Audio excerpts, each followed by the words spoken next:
Do all the flops. My name is Hannah, and this is my pal, Jacob! Today we'll be discussing some information about the nutrition label, a regulation that was rolled out in 1990 by the FDA to help consumers be more knowledgeable about their food intake. Knowledgeables? Please continue. Although the nutrition label has more or less stayed the same since 1990, there have been several recent changes that the FDA has mandated of all products to be in compliance by 2021. Today, me and Jacob will be exploring the new standards of nutrition labels. By learning about the nutrition label, we can be more informed about the foods we're consuming and make smarter choices with our food purchases. Smart choices. Smart choices. We will start by revisiting the basic components of a nutrition label and then talk about all the new additions that will be mandated by the FDA. From the inception in 1990, all nutritional panels must be located to the right. To the right. To the left? That's the camera shot. To the right of the product's name and description. The label is rectangular and usually uses a black font on a white background. Old standards required the label to disclose several macro and micronutrients by weight and daily percentage consumed, as well as have the daily footnote and an ingredient list. The nutrition panel is useful for consumers because it allows them to make sure they are getting enough essential nutrients while also being mindful of their serving size and calories per serving. Foods that are not FDA approved do not have this label, and it is hard to determine how nutrient dense they are. For example, this raspberry spice balsamic vinaigrette only discloses its ingredients. It's hard to imagine how people made healthy choices before 1990. Now that we've talked about contraband, we can examine two food products that meet the standards of the new FDA regulations. These items are whole grain penne pasta by Barillo and mango nectar by Jumex?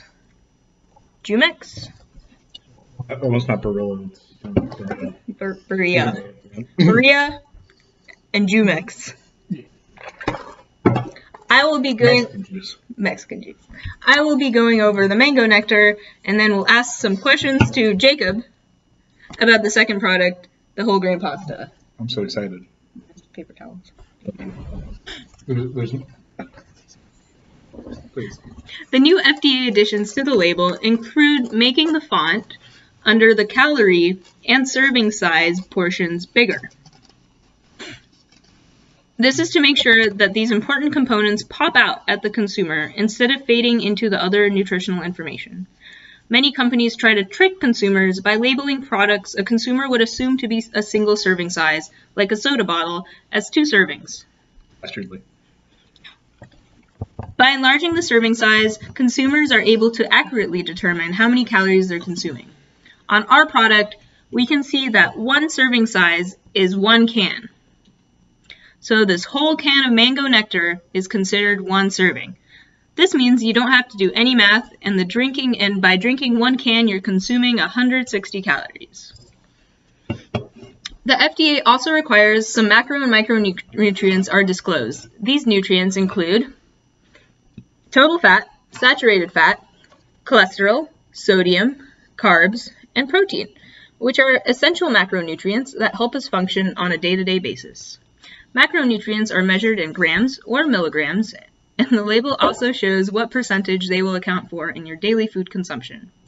Looking at our mango nectar, we can see that there are 0 total grams of fat, 0 total milligrams of cholesterol, 85 grams of sodium, 39 grams of carbohydrates, and 0 grams of protein.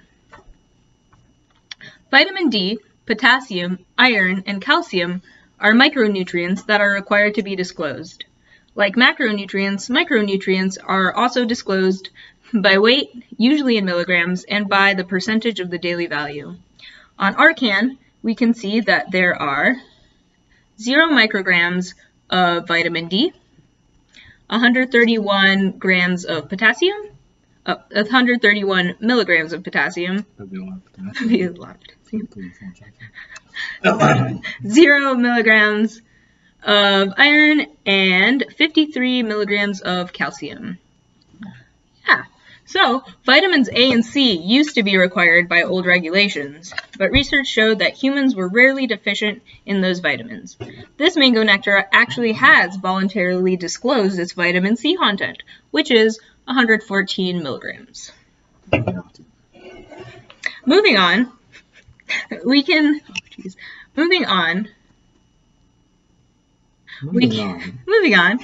also see that this discloses added sugars. Another requirement added to the new regulations. Added sugars are any sugars in the product that are added during the processing stage of food manufacturing and do not come directly from the natural chemical structure of the product. In this can, we can see that out of the 39 grams of sugar included, 38 of them came from added sugars. From the daily value, we see that only the added sugars already total 60% of our recommended sugar intake. Speaking of daily values, this is the last thing we'll discuss, and then Jacob can take the stage. The new regulations require a daily percentage value footnote. This footnote is added to disclose that the daily values on the product are calculated by using an average person's nutrient needs using a 2,000 calorie a day diet. This means that if you go over or under 2,000 calories a day, the daily value may not be accurate for you. So, now that we're armed with all the nutritional information we need, time for a pop quiz! I'm going to bring back our second item, the whole wheat penne pasta by Barilla. Are you ready? Yes. Okay, here's a calculator. Do we need one? Yes. So Jacob, question 1. If you decide to only eat this pasta for the whole day, how many servings would it take to reach the average daily caloric consumption of 2,000 calories? 1,000, right? Yes. That would take 12 servings. Are you sure? Yes. No math? No. Actually, Well, I mean, it would take 11, but we round up because it would not be it's 2,000. true. It's actually 11 1/9. Oh. But Jacob's right. We round up. It would be 12 servings. Question 2. Out of the micronutrients listed, can you name 3 that are not legally required to be disclosed by the new FDA guidelines? Vitamin A. Vitamin C. Moment of... I'm just going to take a wild guess here.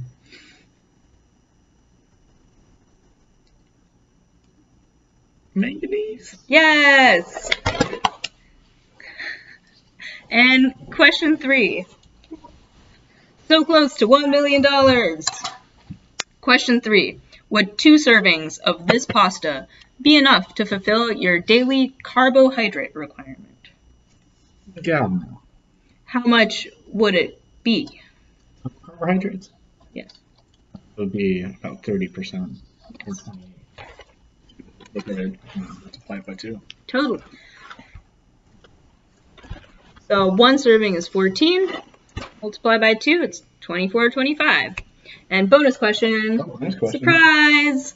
Comparing these 2 products, which would you deem would be the healthier option and why? Pasta. It's got less sugar. It's 39 grams of sugar. Or 30 included. That's 60% of your daily value. Everyone can. This, you can eat all day. Be a real Italian. All right. Jacob, thank you so much for joining us on this nutritional value adventure. Thank you. It's good to be here. I hope you learned something useful, and I hope you can make daily, healthy decisions from here on out. Thank you so much. Goodbye, New York.